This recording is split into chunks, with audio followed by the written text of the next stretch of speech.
I'm in Edmonton for week number 22 of 260 Minutes. I made the trek up today for a show at Filthy McNasty's. I've got two premises that I'm looking forward to talking about tonight. I think they need more work just because they have a lot of depth that can be explored and not enough for 5 minutes. But we'll see how it goes with this first crack at it.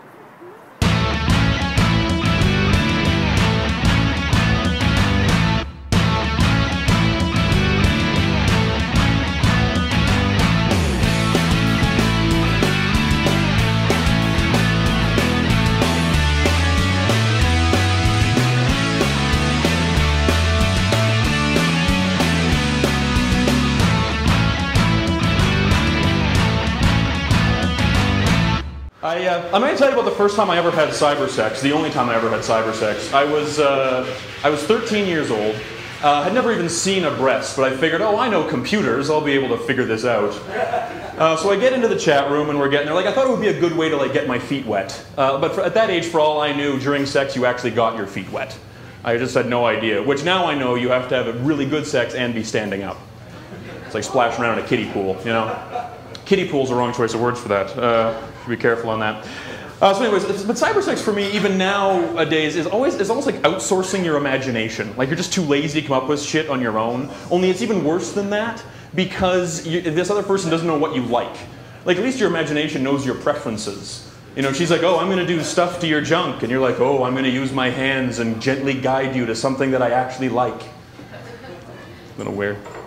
I was obviously very confused by it. She, on the other end, I'm presuming it was a she because ignorance is bliss. She started off like, you start. I was like, okay, great, this will be awesome and fun. So my opening line, here we go. I'm typing with my cock. Send. That was my big opening move.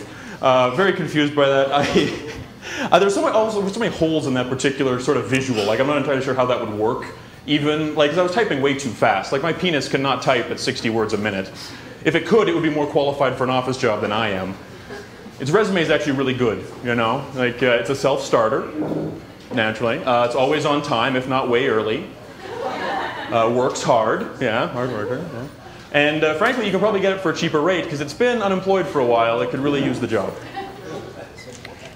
No, all right. Next page will be just as funny. So the chat girl's very confused, obviously. She's like losing her mind. She's like, I don't know what's going on. So she tries to like advance it. She's like, oh, I'm taking off my top. My response, I'm typing with my dick. Like, again, like I'm waiting for her to catch up to me in this scenario. Like, I'm way ahead, apparently, and playing catch up with her. Not working. At this point, I'm having sex instead of through a computer, with a computer. Like, a computer's just taking my virginity. Like, I'm just trying to get this emotionless gray thing going on. I can't believe what she's picturing. And I'm confused as to why it's not working. A sense of bewilderment that has stuck with me now, right up into my current age. Like, I'm still confused about sex. I'm not going to say I'm bad at sex, because there's plenty of other people that will do that for me. There was actually one moment at the end when she was just like, ah, this is weird, and left. And that was the first time in my life I remember, 13 years old, having the thought of, bitch? You know, like, what the fuck's her problem? Premise number 2. I've been trying to spend a lot of time in my life recently figuring out why people are Republicans. Because I can't figure it out to save my fucking life. I have no idea. Like, I understand why people get sports. I don't like sports, but I understand it's fun and exciting. Can't figure out Republicans. The best I've gotten so far is that at one point in their life, when they were like a kid, they were touched by a Democrat. That's the most I can show up with. Like, every time I see a Republican now, I'm just like, show me on this doll where social equality touched you. Hey, right there. Oh, that makes sense.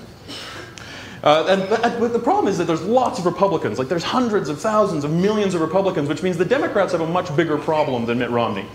Like, there's clearly one Republican going around pretending to be a Democrat, just touching boys. And girls, obviously. The other option is at one point in their life they were actually touched by a tax collector and a mathematician. That's a possibility. Because taxes are actually kind of beneficial. They buy shit. But if you don't understand that, it's very strange. So I imagine if you were touched like that. Like, here's the thing. Priests can touch a guy and make him atheist. You know, so I figure that a Democrat could touch somebody and make them Republican. Like, that's an equal step in opposite directions in my head. But in this case, if it was a mathematician and tax collector, it has to be like that's the type of mental scarring that actually makes you believe in small government and creationism.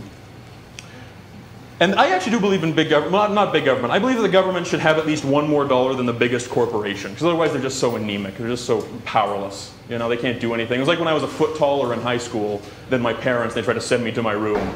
I'm just like, no, fuck you, I can win this fight. But they had economic control, which most governments don't have. Worked better then. I think the Republicans would actually get more sympathy if that was their slogan, just touched by Democrats. Which is half true, because most of them are touched in the head.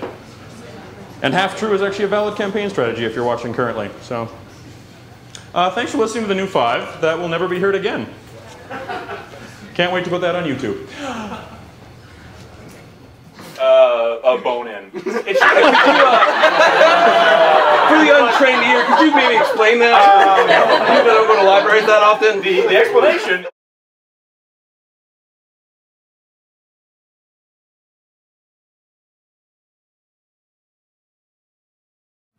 Well, small crowd tonight, and I think it's easy to say that they hated me. That was awful. I really don't think that'll go anywhere, which is unfortunate. There's only like 14 people there, and they were just not going for it. I actually wrapped up with some of my dirty stuff that I wrote a few weeks ago, and they liked that style. Perhaps I should have gone that route again for this show.